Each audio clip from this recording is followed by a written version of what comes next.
With the critically well-received starter to the franchise doing jack shit for Shantae's financial status, WayForward just kind of left the series on the shelf for a while.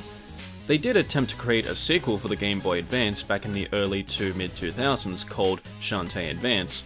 From what I gathered, it was supposed to consist of 8 story chapters that contained at least 7 towns, 6 islands, and labyrinths to explore, which would have taken roughly 20 hours to complete. The story of the game would have seen Risky implementing some sort of plane-shifting column in the world's core that allowed the world to rotate in order for foreground and background objects to line up properly. Some of these concepts, in addition to some transformations and swimming, were implemented into other games in the franchise, but for reasons I'll get into later on, I think Risky's Revenge was originally a revamped version of Shantae Advanced. See, Risky's Revenge started out as a DSiWare game for the, Nintendo DS, and originally, the game was to be released episodically, like Telltale games, but the idea was scrapped in favor of just releasing the full title. Now, while that, in my opinion, is the smarter move, I managed to complete this game in roughly just 4 hours. Compare that to the amount of hours I spent on the first game, which was about 8 hours at the most. I'm willing to conspire that parts of Risky's Revenge still feel a little bit unfinished in my opinion. But why don't I take a look at that plot summary first? After all, it has been about 8 years, and I imagine that our half-genie, belly-dancing girl from Scuttletown has taken more than enough time to rest and recuperate for her next big threat. Right off the bat, that rest and relaxation pays off as Shantae is suddenly attacked by a horde of enemies for no apparent reason. After fending them off and delivering a potential breakfast meal, Shantae joins her friends Sky and Bolo for the Artifact Expo that Shantae's uncle Mimic is leading for the unveiling of his most recent finding, a lamp that he seems all too cautious to show off as Risky comes bursting through the roof and nicks off with the treasure, with Shantae chasing after her and inflicting even more splinters in her hair after defeating her Tinker Tubboat. With Risky making a subtitle reference to get the ball rolling, Mimic theorizes that the trinkets of the week that Risky requires for the lamp to work are 3 magical seals, all kept in the possession of 3 out of 4 canonical barons of Sequinland. So Shantae sets off to find the 3 seals, coming across old friends such as the zombie caravan traveller Roddy Tops, with newfound brothers Poe and Abner Kadeva, who technically are mentioned in the previous game. I just didn't find out about them until I did research on this game. Of course, you come across the Barons of Sequinland, and while they do have their perks about them, they're simply there to just get the plot going and to point you in the general direction and where you need to go. The Squid Baron is probably my favourite out of the bunch because, well, A, he's the cutest and tastiest looking sushi I've seen all week, and B, I just found his design and character to be the most interesting. Ammo Baron I couldn't care that much about except for that one eye he has, and the fact that he plays a major role in the next game regarding Scuttletown, and Hypno Baron is just sort of there as a psychological fuckery to Shantae's guilt in disobeying Mimic's orders and trying to get the seals. And those seals had a reason of not being mentioned by Mimic or anyone else who knew about them, for at the end of the game, Shantae finds out that Mimic was captured by Roddy Tops and her brothers as a ransom item in exchange for coffee, the key ingredient that keeps this universe's zombies from going crazy. Risky then explains that the seals had the power to unlock the full potential of the lamp, which, after destroying the Tinker Tub once more, she uses the lamp to suck away Shantae's magical half, making her human. In order to prevent her nega version of herself from destroying the world, Shantae lays down one last final whiplash on the demon, permanently sealing away her magical equivalent forever. Risky does not obtain her revenge, buggers off until the next game, and Shantae returns determined twice as much to protect her home. The story ends, and yeah, not much I can really say about this story. It has a pretty laid-back narrative for a game based around collecting 3 pieces of magic, but what I think holds it together the most is the writing, particularly with Roddy Tops and her brothers. I remember watching this scene for the first time last year and laughing at how ridiculously pun-induced it was with the amount of meta-referencing it had to do with the internet and computers. It was stupid, sure, but it had a lot of charm to it, mainly because it was self-aware, and self-aware games with premises and ridiculousness as this makes me appreciate it all the more. I must say the downside to the writing though is just how by the numbers the characters' dialogue is whenever they talk about the main quest. It just feels kind of generic. With characters that have a lot more chemistry and character to them in the later games, I just wanted a lot more casual talk and flavor text, I guess. Because they are interesting characters, they're just not given interesting stuff to talk about. And I'm sure I'm going to be given the equivalent of the black spot by actual pirates for saying this, But I did not like Shantae at all in this game. I found her to be the most unpleasant bitch in the game. Yeah, she looks cute and can even give me that cheekiest of cheeky butt jiggles in the game. It is an ever-alluring sexy jiggly butt after all, but her personality was just downright unpleasant, and part of that could be the portraits they use for characters emoting, and while the art is fine, it's just stilted at times, and not once did I see her smile through any of this. She just seemed like that bitchy Amazon delivery girl who mishandles your packages and neglects to do her job. It's like, fuck, listen up, you half-genie cunt. But why don't we take a look at this game's, well, gameplay?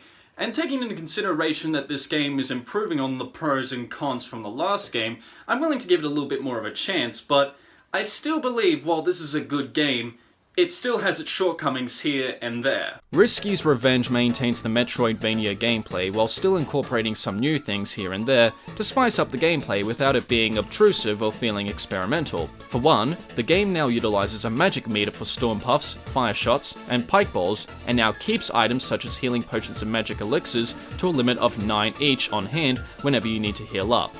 They're also not as expensive as they were in the first game, so don't worry about having too little gems for the journey ahead.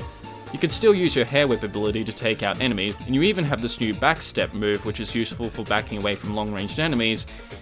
But I kept forgetting that I had this ability. I mainly just jumped over the enemies and kept running past them. You may have also noticed that the screen size now accommodates for the variety of enemies and the platformer genre, so you don't have to worry about running into enemies you couldn't see, or perceive attacks that were long-ranged and unavoidable, and thank God! Now, because the game relies on the player's wit and skill to get past enemies, dungeons have been made a little bit more challenging and cryptic without trying to overcompensate with bottomless pits or questionable level design. While you might get a little lost in the Hypno Baron's lair and may need to backpedal a couple times, the first two dungeons, I guess I should say first dungeon and then a cockfight arena, are all set up for the basics of how the dungeons work and how you may be required to backtrack in order to unlock new places you weren't able to access before. Although I guess the one problem I have with this is that there are no maps, so it is easy to get lost in Hypno Baron's dungeon. Again, the game kind of wants you to backtrack often to make sure you haven't missed anything, but this place is like a friggin' maze. It's a wonder I got it done at all without a guide. This game does have an overworld map you can buy, and while it can give you an idea of where you need to go, it had to be better implemented because while it is small, and Sequin Land isn't that big a place to explore in the first place, it's kind of vague in where you need to go about places. This extends to some of the endgame stuff, but before I get to that, I want to talk about the transformation sequences. Risky's Revenge ditches the rhythm game mechanic, but you still need to dance in order to transform. Luckily, the game has it set up in a way that you only need to wait for Shantae to dance a certain dance to get the transformation you need. It's simpler, but it still takes a while for her to get the transformation you want. But it's not that bad. After all, the sprite work on her is very good. It's an improvement over the marvelous animation from the Game Boy Color. And look, she can even manipulate time by freezing it all together during boss fights. Oh shit, it's Time Man all over again. The boss fights in this game aren't too bad, if I might add. I had a bit of trouble with Squid Baron, but that was because I was playing the magic mode. And I guess I should explain why I've been playing the game with Shantae in a dancer's outfit. For the record, this is my second playthrough of the game, and the magic mode, which was released as DLC as part of the Half Genie Hero announcement, adds increased magic time to Shantae's abilities, but cuts the defense in half, so essentially I was playing hard mode of this game. But magic mode is the way to go if you want to abuse those magical abilities, and if you can upgrade your pike balls, storm puffs, flamethrower to even your goddamn hair, you can just wail on your enemies like... Now, when I mentioned the endgame stuff that involved the map, I'm mainly talking about the golden squid hunt you have to do in order to obtain a new mermaid ability to reach Risky's hideout. And I don't know if this is because I wasn't paying attention, but I swear finding the squids the first time wasn't this hard. You kind of have to hug the wall and make random guesses in where the secret passages are in order to unlock the different sections of the ocean caves, but it shouldn't take you more than 1 hour to find these guys as long as you look really carefully. Now, I may complain about the map sometimes, but I'm glad that this game has an easy way to get around Sequin Land via these warp squids, where if you wake them up, they can teleport you to different places, which I found particularly useful when I remembered there was still some undiscovered treasure and secrets waiting for me in places I had already been. I guess the final thing to talk about with this game is its length, and not that this game is too easy that you can breeze right through it. There's just parts of this game that feels incomplete. Like, I noticed some little odd things here and there that indicated that Shantae would have had optional ways in getting different endings or scenarios based on some of the dialogue prompts, and this goes back to what I was talking about, how the game was originally going to be episodic, and how this game takes cues from Shantae Advance. Now, while I don't have evidence to prove otherwise, the song that plays in the Scarecrow Fields is the same song as Burning Town, which is played during the events in the series where Scuttletown is under attack. It just feels like levels were cut either because of time constraints or because there wasn't any proper way to implement them. I say this because it only took me about 5 hours to complete this on my second go, and I collected roughly 28 out of the 34 items in the game, and I imagine that if I wanted to, I could go out of my way and complete my save file, but I don't usually collect that amount of stuff in a Metroidvania in my recordings, and that just screams missing parts to me. That's why I was so suddenly surprised the first time when the final battle came in with Risky and Nega Shantae that my initial reaction was like, oh, well, that was quick. Don't mistake me though, I had a bit of a time with Nega Shantae's pitch mode, and I even attempted my first try in beating her without using any potion to get a Steam achievement, but man was it not worth it. Here we go, this is it. My attempt at a no healing run on Nega Shantae. I'm going to fail, I know it. Yeah, take it! Yeah! Yeah, take it! No, not this soon! No, I'm so close!